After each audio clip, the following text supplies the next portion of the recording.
Hello વિદ્યાર્થી મિત્રો, welcome back to Gujarat engineering ચેનલમાં આપણું એકેડમીમાં તમારું બધાનું સ્વાગત કરીએ છીએ. બરાબર, તો તમે બધા મજામાં જશો એવી આપણે અપેક્ષા કરીએ અને આપણે મજામાં જ રહેવાનું. બરાબર, થોડુંક એન્જિનિયરિંગ કરી છે તો ટેન્શન આવતું હોય પણ કાંઈ વાંધો નહીં, બધું ક્લિયર થઈ જાય. તો આ વિડીયો છે ઇમ્પોર્ટન્ટ બનવા જઈ રહ્યો છે. એસપીઆઈ, સીપીઆઈ અને સીજીપીઆઈ છે એ ઘણા લોકોને ખબર નથી હોતી. બરાબર, નવું સેમેસ્ટર છે તો આપણે અત્યારથી જાણી લઈએ તો વધારે સારું રહે. રેડી?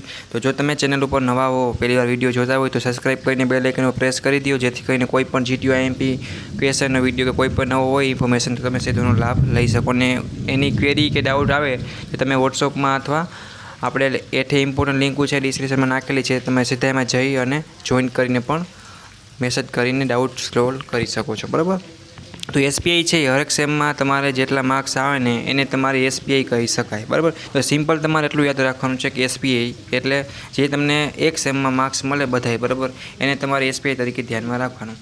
આપણે એક્ઝામ્પલ લઈએ આગળ એટલે તમને આઈડિયો આવી જશે. બરાબર, હવે આપણે એ વસ્તુ ધ્યાન રાખવાની કે એસપીઆઈ, સીપીઆઈ અને સીજીપીઆઈની આખી સિસ્ટમ સમજવાનું છે. ઘણીવાર ઇન્ટરવ્યૂમાં લાસ્ટમાં પૂછી લેતા હોય કે એસપીઆઈનો મિનિંગ શું થાય, સીપીઆઈનો મિનિંગ શું છે, તો આપણે એટલી જ ખબર હોય. બરાબર, તો આપણે અહીંયા વેલ્યુ ડાઉન ના થાય, કેમ કે 9 પોઈન્ટ કે 10 કે એસપીઆઈ આવતા હોય ને આપણે એ જ ખબર ના હોય કે એસપીઆઈ કે સીપીઆઈ શું છે, તો એક મોટી આપણી ઇમ્પ્રેશન છે એ ખરાબ થાય. બરાબર, ઇન્ટરવ્યૂમાં તો એ સારું ના કહેવાય. એટલે આપણે આજે બેઝિક જોઈ લેશું. બરાબર, તો સીપીઆઈ એટલે વોટ ઇઝ અ સીપીઆઈ. સીપીઆઈની વાત કરી તો જો એસપીઆઈ 6 આવ્યા, બરાબર, તો ડિવાઈડ બાય 1 કરો.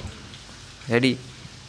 એવી રીતને તમારે સમજવાનું છે કે સેમ 2 છે, બરાબર, તો એક સેમમાં તમને 6 એસપીઆઈ આવ્યા અને બીજા સેમેસ્ટરમાં 7 એસપીઆઈ આવ્યા, તો ડિવાઈડ 2 કરવાનું. બરાબર, જે મળે એ તમારા સીપીઆઈ તરીકે ઓળખી શકાય. એ તમારે એવું યાદ રાખવાનું કે એસપીઆઈ 6 ડિવાઈડ બાય 1. રેડી? અને 2 સેમને ભેગા કરવા હોય તો ડિવાઈડ 2 કરવાના. રેડી? એવી રીતે તમે યાદ રાખી શકો છો. સિમ્પલ, એટલી તમને બેઝિક આઈડિયા હોવો જોઈએ કે એસપીઆઈ શું છે, સીપીઆઈ શું છે વગેરે. બરાબર, તો તમારા માટે આગળ બેનિફિટ લાઈફમાં ઘણો પણ, કેમ ઘણી વાર એવું બનતું હોય કે પહેલાં સેમેસ્ટરમાં હોય નવું આપણે એડમિશન લીધું હોય તો એટલીસ્ટ આપણે કે આઈડિયો ના હોય આ બધી વસ્તુ વિશે. અને થર્ડ સેમમાં કે આપણે ડિપ્લોમા પૂરું થઈ જાય તો ઘણા લોકોને ત્યારે પણ ખબર હોતી નથી કે આ વસ્તુ છે શું. બરાબર, તો આપણે અત્યારે સમજી લેવું જરૂરી છે. બરાબર, તમારા બધા મિત્રોને પણ શેર કરજો જેથી કરીને એને પણ આઈડિયો આવી જાય કે એસપીઆઈ, સીપીઆઈ છે શું.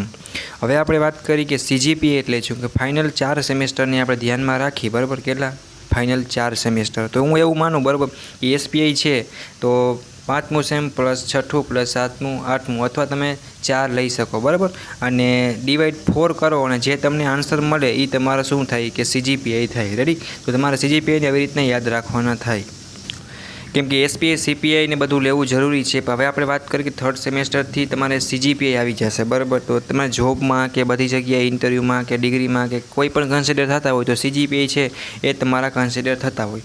તો સીજીપીઆઈને સારા લેવા માટે તમારે એસપીઆઈ સારા હોવા જોઈએ. તો ઘણા લોકો એવું ના કરીએ કે ચાલો ભાઈ આપણે થર્ડ કે ફોર્થ સેમથી સીજીપીઆઈ ચાલુ થઈએ, બરાબર, તો આપણે ત્યારથી ધ્યાન આપી આગલા સેમમાં આપણે રહેવા દઈએ, તો એવું નહીં કરવાનું. બરાબર, તો એ તમારું કનેક્ટેડ છે એક વસ્તુ. સીજીપીઆઈ સારા આવે, બરાબર, એને પાછળ એસપીઆઈ પણ સારા હોય તો બધું માર્ક્સમાં સ્કોર થાય. એટલે એક બીજું વસ્તુ કનેક્ટેડ છે એટલે તમે એવી રીતના કંઈ કમર સ્કીપ કરી શકો નહીં. એટલે એ વસ્તુને ખાસ ધ્યાન રાખવાનું. જોબમાં કે કોઈ પણ જગ્યાએ સીજીપીઆઈ છે એ તમારા ફાઇનલ સર્ટિફિકેટમાં કે ડિગ્રીના સર્ટિફિકેટમાં ધ્યાનમાં લેવાતા હોય છે બધી જગ્યાએ. બરાબર, એ જ લખાતા હોય છે. એટલે એ વસ્તુ ધ્યાન રાખે. સીજીપીઆઈ સારા લેવા માટે એસપીઆઈ પણ સારા હોવા જોઈએ. એટલે કે તમારા બધા સેમેસ્ટરમાં સારા એવા માર્ક્સ હોવા જોઈએ.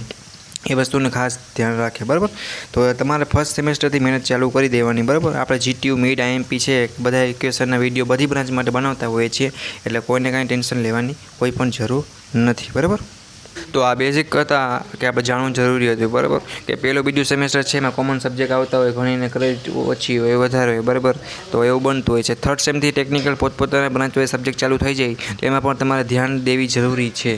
અને બધાય બ્રાન્ચના મેકેનિકલ, એટલે કોમ્પ્યુટર, આઈટી, સિવિલ વગેરેના આઈએમપી વિડીયો કે વગેરે બધું આપણે બનાવતા જોઈએ છે. બરાબર, તો બંને તો તાલે કે તમે બધા ગ્રુપમાં જોઈન્ટ થઈ જાઓ, એટલે કે કોઈ પણ મટીરિયલ હોય એ તમને વોટ્સઅપ ગ્રુપમાં પણ મળી જાય. તમને કંઈ ડાઉટ પર ક્વેરી હોય, બરાબર, તો તમે પણ પૂછી શકો છો. રેડી? એટલા માટે તમને પણ બેનિફિટ ઘણો મળશે. અત્યારથી પ્લાનિંગ કરવી પડે.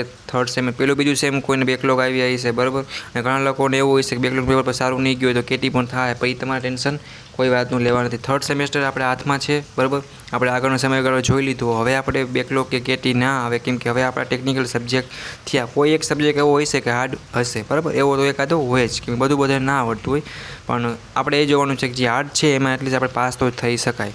અને આપણી યુટ્યુબ ચેનલ ઉપર તમને પાસ થવાના આરામથી પ્રશ્ન એવા મળી જતા હોય છે, છતાંય કાંઈ પણ ના સમજાય તમે પર્સનલી પૂછી પણ શકો છો. એ પણ ફેસિલિટી આપણી યુટ્યુબ ચેનલમાં છે, એ તમારે પણ ગભરાવાની કાંઈ પણ જરૂર નથી. બટ તમારે અમને બનેલો સપોર્ટ કરો.